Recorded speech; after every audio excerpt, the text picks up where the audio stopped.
আল্লাহ সুবহানাহু ওয়া তাআলা পবিত্র কোরআন মাজিদের 90-91 নম্বর আয়াতে বলছেন, ইয়া আইয়ুহাল্লাযীনা আমানু ইন্নামাল খামরু ওয়াল মাইসিরু ওয়াল আনসাবু ওয়াল আজলামু রিজসুম মিন আমালিশ শাইতান ফাজতানিবুহু।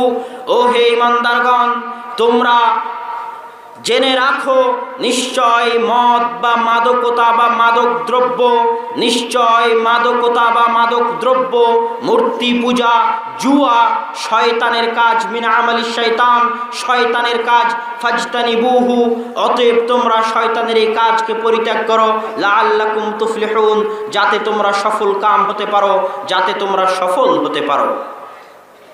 রাসূল সাল্লাল্লাহু আলাইহি ওয়াসাল্লাম হাদিসে বলছেন, ইবনে উমর রাদিয়াল্লাহু তাআলা আনহুমা থেকে বর্ণিত, কুল্লু মুসকিরিন খামরুন ওয়া কুল্লু খামরিন হারামুন, প্রত্যেক যে জিনিসের নেশা রয়েছে তাই মদ, আর প্রত্যেক যাতে মদ রয়েছে তাই হারাম।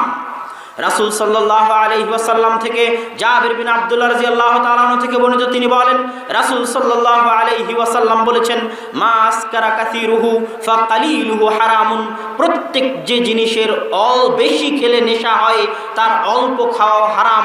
বিড়ি যদি বেশি খেলে নেশা হয় তো বিড়িতে এক টান দেওয়াও হারাম। জর্দা যদি বেশি খেলে নেশা হয় তো জর্দার একটা দানাও হারাম। রাসূল সাল্লাল্লাহু আলাইহি ওয়াসাল্লামের হাদিস।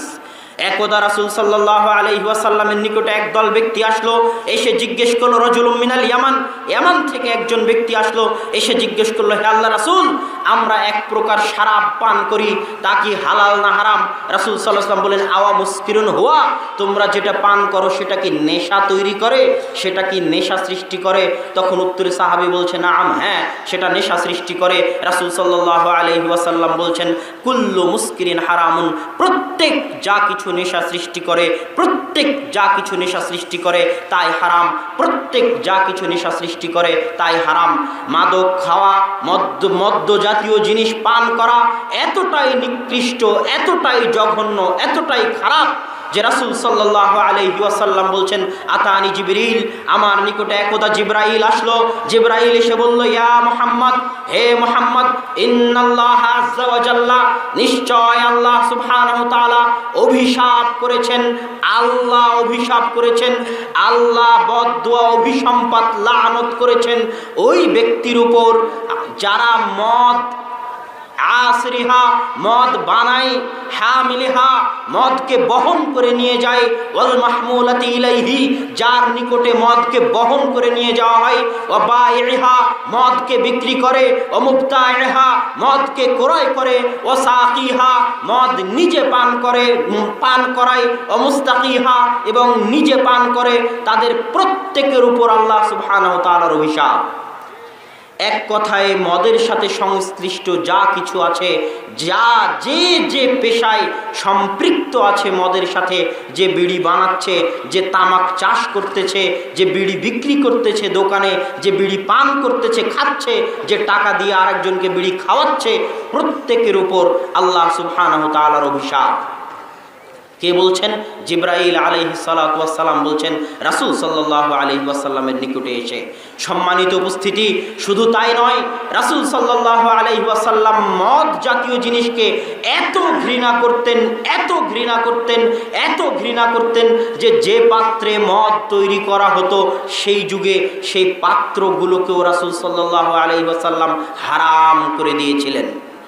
এই বাক্য আমি আপনাদের বুঝাতে পারবো না।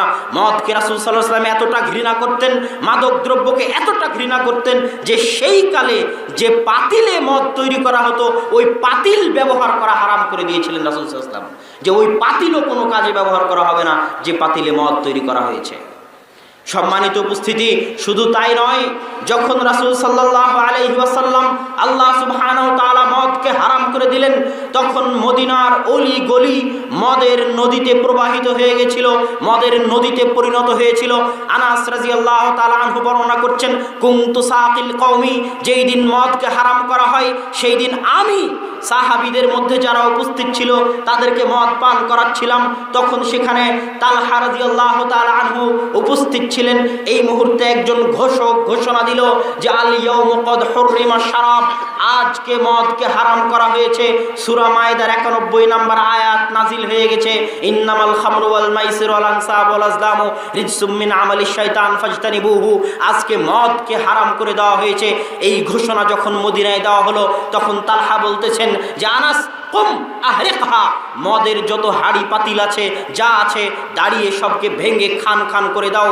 তার নির্দেশে সাথে সাথে আনাস রাদিয়াল্লাহু তাআলা আনহু মদের সকল হাড়ি পাতিলকে ভেঙে খান খান করে দিয়ে মদিনার রাস্তায় মদের নদীতে প্রবাহিত হয়ে গেছিল।